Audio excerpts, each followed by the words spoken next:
સમાચાર અમદાવાદથી વિવાદિત પોસ્ટર મામલે એક્શન સોલા પોલીસ સ્ટેશનમાં જાણવાજોગ ફરિયાદ નોંધાઈ। સમગ્ર મામલે ટ્રાફિક વિભાગે ખુલાસો કરતા કહ્યું કે સતર્કતા ગ્રુપ દ્વારા ટ્રાફિક અવેરનેસ અંગે જાગૃતિ બાબતે પોસ્ટર લગાવવામાં આવ્યા હતા।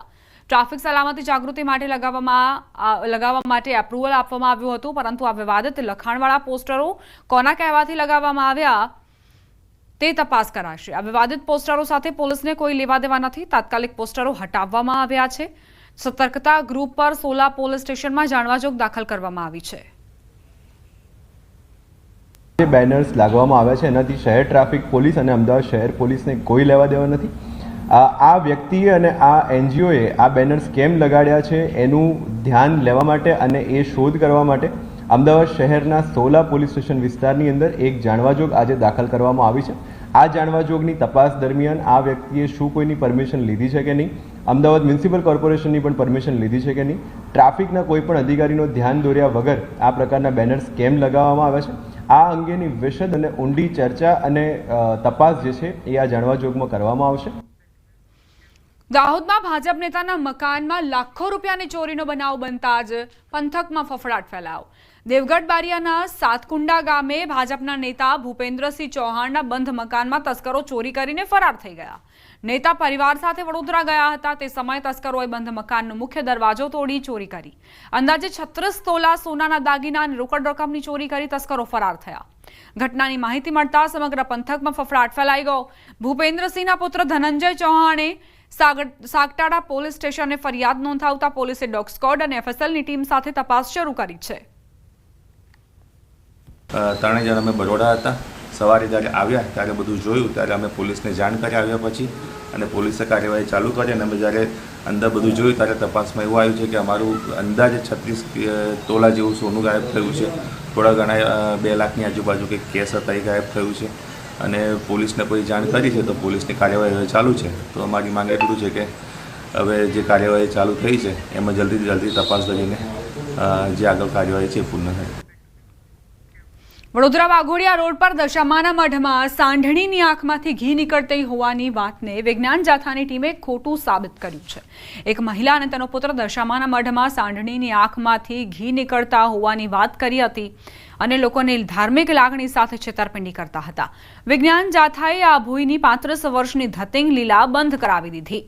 સાથે જ વિજ્ઞાન જાથાની ટીમને Vadodara police commissioner, deputy police commissioner, police inspector A B Patel, મહિલા પોલીસે પર્દાફાશમાં મદદ કરી। આ ભૂઈએ ભવિષ્યમાં દશામાના મઢે તરકટ નહીં કરવાની લિખિત બાંહેધરી પણ આપી। આ સમગ્ર મામલો છે બેબુનિયાદ તૂટ સાબિત થયો છે। ભોઈ અને તેનો પુત્ર બંને અને પરિવારનો ષડયંત્ર બહાર આવ્યું છે। આર્થિક લૂંટનું કારસ્તાન બહાર આવ્યું છે। જે પ્રકારે ભોઈ છેલ્લા 35 વર્ષથી ધતિંગ લીલા ચલાવતા હતા તે વિજ્ઞાન જાથાએ બંધ કરાવી છે। તેમને કબૂલાતનામું અને માફીપત્ર પણ માંગી લીધું છે। સૌરાષ્ટ્રના નંબર 1 ગણાતા ગોંડલ માર્કેટયાર્ડમાં લસણના વેપારીઓની મનમાની સામે આવી। 3 દિવસ સુધી એટલે કે શનિવારથી સોમવાર સુધી વેપારીઓએ લસણની હરાજી બંધ રાખી હોવાનું સામે આવ્યું। યાર્ડમાં થોડા વેપારીઓ જ લસણની ખરીદી કરતા હોવાથી લસણના વેપારીઓના સંગઠનનું ચિત્ર સામે આવ્યું। લસણના વેપારીઓના સંગઠન સામે માર્કેટ યાર્ડમાં ખેડૂતોને માલ વહેંચાણ વગર જ પરત ફરવું પડી રહ્યું છે, જેથી ખેડૂતોમાં રોષનો માહોલ છે। વડોદરામાં દશામા મૂર્તિ વિસર્જનને લઈ કોર્પોરેશને 8 કૃત્રિમ તળાવ તૈયાર કર્યા, જેમાં 5 પવિત્ર નદીના જળ અર્પણ કરાયા છે। સરસ્વતી, મહીસાગર, નર્મદા, તાપી, સાબરમતી, ગંગા નદીના જળ અર્પણ કરાયા છે। સામાજિક કાર્યકર નારાયણ રાજપૂતની ટીમે જળ એકત્ર કર્યું અને શાસ્ત્રોક્ત વિધિ સાથે જળને કૃત્રિમ તળાવમાં છોડવામાં આવ્યું। કોર્પોરેશને તમામ કૃત્રિમ તળાવો પર લાઇટિંગ, તરાપા, તરવૈયાની વ્યવસ્થા કરી છે, ત્યારે હજારો ભક્તો કૃત્રિમ તળાવમાં દશામાની મૂર્તિનું વિસર્જન કરશે। ગણેશ વિસર્જન માટે પણ આ જ કૃત્રિમ તળાવો ઉપયોગમાં લેવાશે। મહેનત કરી અમે લોકોએ 5 જળ એટલે કે ત્રિવેણી સંગમનું, મહીસાગરનું, સાબરમતીનું, પછી 4 નદી જે 4 ધામની યાત્રા છે એ લોકો મારી જે ટીમ ગઈ ત્યાંથી એ લોકોએ પાણી લાવ્યા છે। કુંભનું પાણી કે જે આપણા વડોદરા શહેરના જે બિલ્ડર છે મણિભાઈ વાસણ, રાજેશ વાસણ, એ લોકો જાતે જઈને એ લોકો કુંભનું પાણી લઈને આવે છે। એટલે આજે સમગ્ર ભારત દેશની જે પવિત્ર નદી છે એ બધી નદીને પાણી લઈને આજે બ્રાહ્મણો દ્વારા વિધિ કરીને આ પાણી અર્પણ કરવામાં આવશે। દશામાની મૂર્તિના વિસર્જનનું પવિત્ર કાર્ય સંપન્ન થવા જઈ રહ્યું છે ત્યારે વડોદરા કોર્પોરેશન દ્વારા ઇતિહાસમાં પહેલી વખત 7 જેટલા ડેડિકેટેડ દશામાની મૂર્તિના વિસર્જનના તળાવ નક્કી કરવામાં આવે છે, જેમાં 2 કુદરતી તળાવ છે, દશામાનું તળાવ ગોરવા ખાતે અને હરણીનું જે બ્યુટીફાઈ થયેલું તળાવ છે એમાં એક એન્ક્લોઝ પોન્ડ છે, એનો ઉપયોગ આપણે આમાં કરવાના છે. એ સિવાય કહી શકાય કે અલગ અલગ એરિયામાં 5 જેટલા આર્ટિફિશિયલ પોન્ડ તૈયાર કરવામાં આવ્યા છે તરસાલી માર્કેટ પાસે. છોટાઉદેપુર જિલ્લાનું કવાંટ તાલુકાના અમલવાંટ ગામનું તળાવ ભર ચોમાસે ખાલી જોવા મળી રહ્યું છે. વર્ષોથી આ સિંચાઈ તળાવ ચોમાસાના પાણીથી પૂરું ભરાઈ જતું હતું, પરંતુ છેલ્લા 2 વર્ષથી આ તળાવ ચોમાસાના સમય પણ ખાલીખમ રહે છે.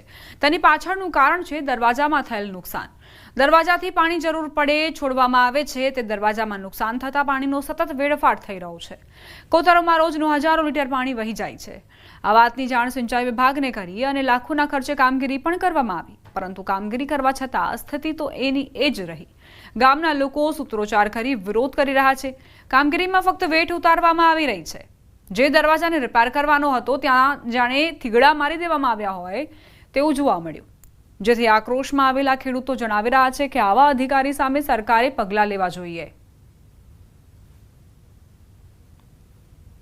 અહીંયા જૂનામાં જૂનો તળાવ છે, 80-90 વર્ષ પહેલાનો, અને અમલવાટ, સાપરિયા, જાંબલી મુસર પાણી જાય છે. સિંચાઈ માટે પાણી મળતું નહીં. ગેટ હમણાં ખુલ્લો છે. સરકાર સામે વિનંતી કરું છે ગેટ બંધ કરે અને અમને પાણી મળે. જે અમારા ગામનું કામ કરવામાં આવ્યું છે, જે પાણી લીકેજ થાય છે એના માટે કામ કર્યું છે, તે બરાબર કામ નથી થયું. એટલે અમલવાટ ગામને, ચાપરિયા ગામને, ખંડીબારા ગામને પાણી મળતું નથી. જે હાલ કામ કરવામાં આવ્યું છે ગેટનું, એ બરાબર કામ થયું નથી. અમલવાટ ગામની અંદર જે ડેમનું જે કામગીરી કરવામાં આવી છે એ વ્યવસ્થિત થઈ નથી, અને જે પ્રમાણે જોવા જઈએ તો પાણીનો અમારે દર વર્ષે વ્યવસ્થિત સંગ્રહ થતો હતો, અને આ વર્ષે સંગ્રહ કરવામાં પ્રોબ્લેમ આવે છે. એના કારણે આ જે ગેટ બેહાડ્યો છે, જે લોકો કામગીરી લીધી હતી એ લોકોએ આ વ્યવસ્થિત કામ કર્યું નથી, અને જે ગેટનું જે બંધારણ થવું જોઈએ એ પ્રમાણે આ લોકોએ કર્યું નથી. તો સરકારને એટલી વિનંતી છે કે આ જે ગેટ જે કામગીરી જે લોકો લીધી છે એ લોકોની તપાસ થવી જોઈએ. હાલ ચોમાસાની ઋતુની અંદર ગુજરાતભરના ડેમો ઓવરફ્લો થઈ રહ્યા છે. તેમાંનો છોટાઉદેપુરની અંદર પણ રામી ડેમ હોય કે સુખી ડેમ હોય, જે તળાવો છે તે ઓવરફ્લો થઈ રહ્યા છે. પરંતુ કવાંટ તાલુકાનું આ અમલવાટ ગામ છે, જ્યાં વર્ષો જૂનું તળાવ બનાવેલું છે કે આ વિસ્તારના લોકોને સિંચાઈનો લાભ મળે તે પૈકીથી આ વર્ષો જૂની તળાવ છે. પરંતુ આજે આ તળાવ ખાલી ખમ જોવાઈ રહ્યું છે. ચોમાસાનું ઋતુની અંદર આ પણ તળાવ ભરાવવું જોઈએ અને ભરાઈ પણ રહ્યું હતું, પરંતુ આજે અધિકારીઓની બેદરકારીના કારણે આ તળાવ ખાલી ખમ જોવા મળી રહ્યું છે. મહત્વની બાબત એ છે કે અહીં 1 વર્ષ પહેલા 65 લાખના ખર્ચે દરવાજો મૂકવામાં આવ્યો, ગેટ બનાવવામાં આવ્યો કે આ પાણીનો જે ઓવરફ્લો થાય તો તેમાંથી તેઓને કોતરમાં છોડવામાં આવે, પરંતુ એ જ ગેટ હાલ લીકેજ છે. તેના જ કારણે આ તળાવમાંથી સમગ્ર પાણી લીકેજ થઈ જાય છે. તેના જ કારણે આ વિસ્તારના લોકો માંગ કરે છે કે જે કોન્ટ્રાક્ટરને કામ આપવામાં આવ્યું હતું તેની તપાસ થાય, અને જે ભ્રષ્ટાચાર આચર્યો છે તેની ઉપર પણ તપાસ મૂકે, અને જે અધિકારીઓએ નિષ્કાળજી છે તેની ઉપર કાર્યવાહી થાય તેવી આ વિસ્તારના ખેડૂતોની માંગ છે. સેજબ ખત્રી, ન્યૂઝ 18 ગુજરાતી, છોટાઉદેપુર. અમલવાટ ગામનું તળાવ છે અને અમારું આ રિપેરિંગનું કામ શરૂ હતું, એમઆઈ સ્કીમનું, પણ ગેટનું કામ શરૂ હતું, રબર સીલનું કામ ત્યારે ચાલતું હતું, પણ વરસાદના લીધે હજુ એનું રિપેરિંગ કામ બાકી છે. એના લીધે થોડું પાણી એ પૂરું રહી છે થોડું, પણ જ્યારે કમ્પ્લીટ થઈ જશે તો એનો પૂરેપૂરો લાભ મળશે.